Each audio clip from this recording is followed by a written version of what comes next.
Bienvenue au Casa Paddle de Saint-Denis, l'arène d'un sport en plein essor. Le paddle est la parfaite fusion entre le tennis et le squash. Démocratisé en Espagne, le sport séduit plus de 50 000 pratiquants en France. Arnaud Di Pasquale, ancien tennisman professionnel, a trouvé un nouveau terrain sur lequel s'exprimer. Le paddle, c'est beaucoup plus accessible. C'est-à-dire que forcément, quand on a même jamais joué au tennis, on peut arriver et se faire tout de suite plaisir.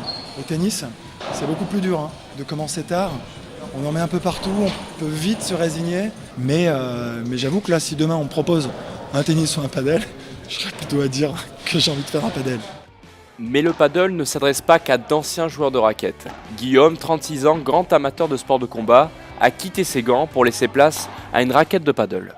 Il y a 2-3 ans, quand je disais aux gens que j'allais faire un paddle, les gens pensaient que j'allais ramer sur la scène. Donc aujourd'hui, quand je propose à quelqu'un de faire un paddle, il ne se pose pas la question, il sait ce que c'est. Et je trouve que c'est un jeu très ludique, où on s'amuse dès les premières fois où on joue.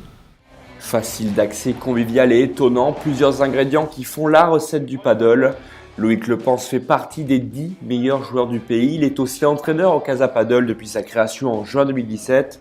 Ses ambitions sont nombreuses. Prochaine étape, les championnats du monde au Paraguay avant le rêve de 2024. Ah ouais, mais regarde le résultat que t'as à hauteur de halle.